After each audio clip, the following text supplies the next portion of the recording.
Hi friends, ఈరోజు నేను సముద్రం చేప వంజరం పులుసు చేస్తున్నాను. అవి తీసుకొచ్చి ఉప్పు నిమ్మకాయ రసం వేసి క్లీన్ చేసి పెట్టాను. దానికి ఉల్లిపాయలు, పచ్చిమిరపకాయలు, ఒక టమాటా, చింతపండు అండ్ కొత్తిమీర. యాక్చువల్గా మసాలా వేసుకోవసరం లేదు. ఒక వేసుకోవాలి అనుకున్న వాళ్ళైతే కొబ్బరి ముక్క, అల్లం, వెల్లుల్లి, గసగసాలు, జీలకర్ర వేస్తే సరిపోతుంది. అంతకన్నా ఇందులో వేరే మసాలా వేయవసరం లేదు. విశాఖపట్నం సైడ్ వాళ్ళు మసాలా కారం తయారు చేసుకుంటారు.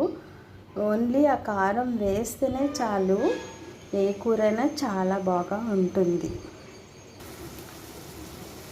ఉల్లిపాయలు చిన్న చిన్న ముక్కలుగా కట్ చేసేసి అవి ఫస్ట్ కొంచెం వేపుకోవాలి.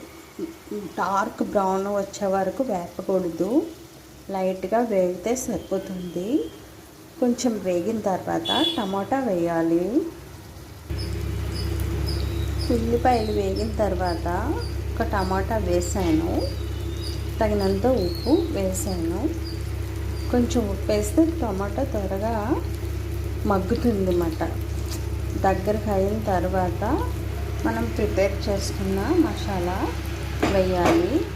ఇంకో మసాలా పేస్ట్ చేస్తుంది. యాక్చువల్గా మా మదరు వాళ్ళ అంటే మా చిన్నప్పుడు కాంప్లెక్స్ దగ్గర ఫిష్ మార్కెట్లో చేపలు, ఆ పక్కనే కొబ్బరి ముక్క, కొత్తిమీర అన్నీ కలిపి అమ్మేవారు.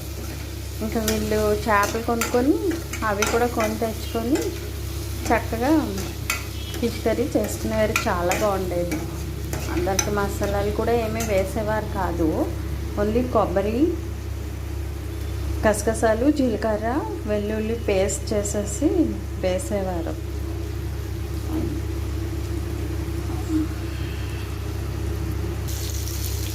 అందులో టమాటా వేసిన తర్వాత ఇలా మగ్గుతుంది.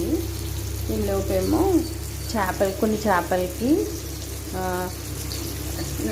ఉప్పు కారం కలిపేసి ఫ్రైకి పెట్టాను. యాక్చువల్లీ ఇక్కడ వాళ్ళు ఆంధ్ర వాళ్ళు, విశాఖపట్నం సైడ్ వాళ్ళు మసాలా కారం ప్రిపేర్ చేసుకుంటారు. నేను ఆల్రెడీ యూట్యూబ్లో పెట్టాను, చూడండి. చాలా బాగుంటుంది ఆ కారం కూడా.